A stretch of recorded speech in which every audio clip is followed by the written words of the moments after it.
that's planted by the water. I shall not be moved. That's the one I remember. I shall not be moved. They want us to move, but I shall not be moved. Just like that tree that's planted by the water.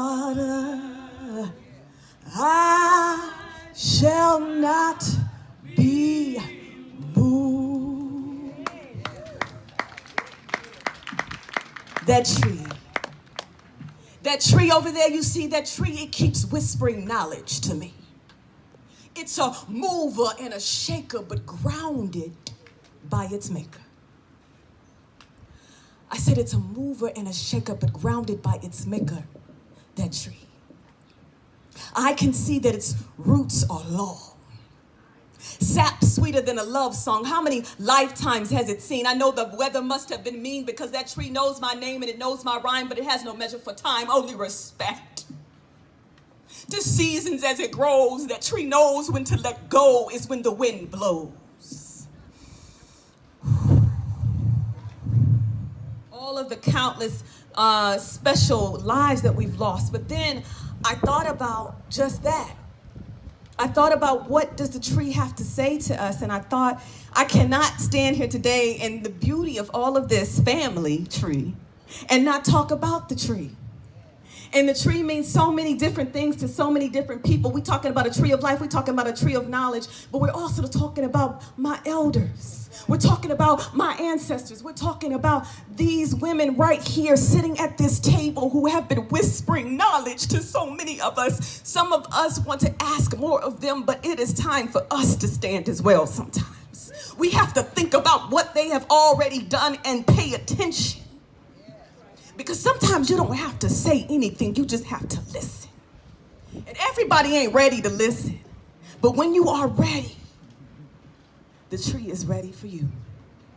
So I'm just gonna leave on that, but I also have to talk about my grandmother, who is 96 years old, and she too, I can't imagine all of the things that she's seen, but I'm standing here, and I would not be standing here if it wasn't for Rosa Mae McElroy.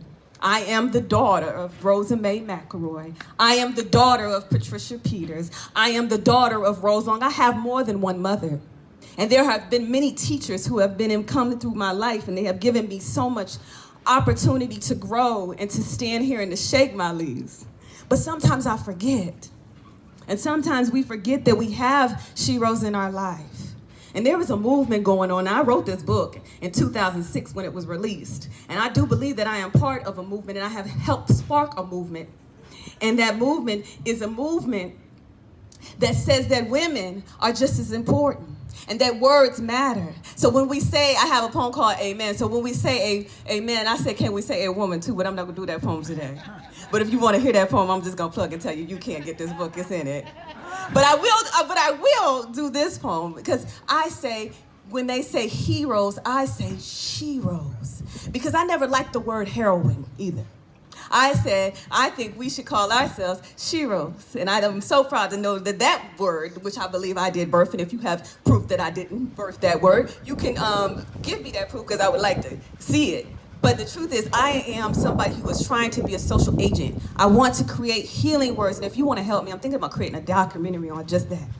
But I'm going to read this poem for you, and then you're going to recite it with me. And if there's somebody who you are thinking about right now who has passed on, or it could be somebody younger than you, somebody older than you who has helped you today be here right where you are, I want you to think about that person for a few seconds, as Mr. Rogers would say. If you haven't seen that documentary, I expect you to love your neighbor like he chose to teach us once again in the Spirit of Christ. But this poem is called SheRose. For some of my female heroes. With the power of her presence and the strength of her fight, her words caused wrinkled men to question slavery, and weary women grew imaginary wings for solo flight. Sojourner Rose. Sojourner Truth, she rose. I know why the cage bird sings. Oh my, a landmark of first on a broken wing. And even though she was raped at 7 and a mother at 16 with a past rooted in pain, she said, I rise. And her poetry sings, Maya rose, Maya Angelou, she rose. She stood in muddy water and created clean lines with a clear vision. Hate drew an incision across her beautiful wall of monumental heart. And like a veteran soldier in a bulldozing battle, rage surfaced. But it was ancestress women who led her to pick up the pieces of her beating heart. And Maya rose. Maya Lynn, she rose. She loved one person at a time. She was a shining example of the divine, a pillow for the restless, unwanted, unloved, and poor. She fed haunting hunger with her hands. She opened up the stickiest door. And Teresa rose. Mother Teresa? Ah, you get it. She rose. She was a Union spy with eyes in the back of her head. And over 1,000 crept in footsteps where she led. Now she forced them with a gun and said, live free or die. Whew. This female Moses taught them to walk, run, or fly.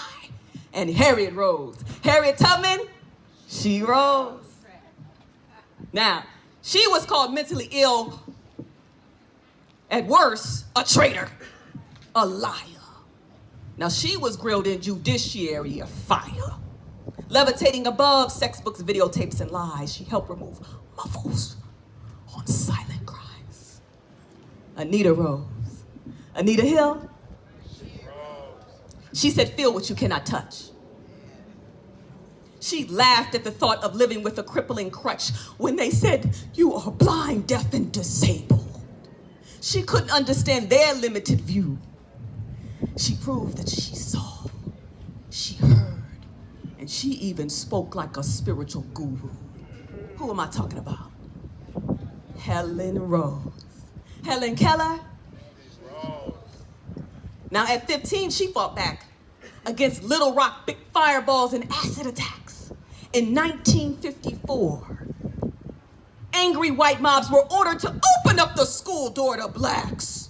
Now, there was no dance or after-class play with a bounty on your head. Dignity, just like freedom, is a state of mind, her grandmother said. And Melba rose. Melba Beal? She rose. Now she's floating on air in a silver spacesuit with a fearless smile. She holds 3 degrees in hand and they seek to clone her mental style. This rising star brings blueprints to the Peace Corps. And she measures the length of courage and mental vigor. May Rose, May Jameson, she rose. She sang of rotting bodies in America's very first protest song. Her life was short, but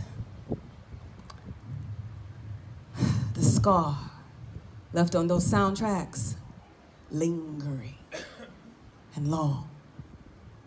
Strange Fruit would be read on the Congress floor because of the love that she blew into an open sore. Billie rose. Billie Holiday. She rose. She didn't spend time plucking her brows, knowing that inner beauty grows. In a big, bright Mexican dress, she rebelled with art that tangled on toes.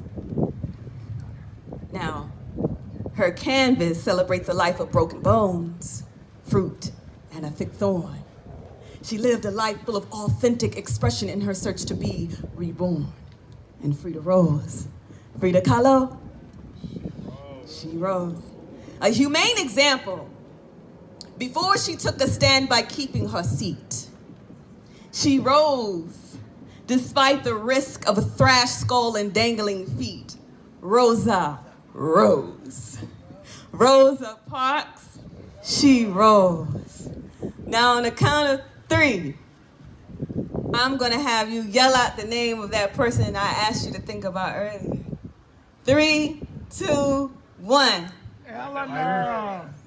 SheRose, Lena Horne, Bessie Coleman, Angela Davis, Dolores Huerta, Toni Morrison, Ida B. Wells, Shirley Chisholm, Oprah Winfrey, Fannie Lou Hamer, Barbara Jordan, Eleanor Roosevelt, Mary McLeod Bethune. Each one a rose among thorns, and every vision in full bloom. And if we were an ancient Kemet, Nefertiti would have granted them tombs. But the thankless are more than a few. You see, my mama rose, and your mother rose, giving birth to something new. They rose like blossoming babies, budding freshly formed leaves, quenching the taste of light, morning dew. And I need each and every one of them to remind me that there is a SheRose in me, and there is a SheRose in you. Keep rising. Keep remembering your herstory. I love you very much. My name is Venus Jones. Woo!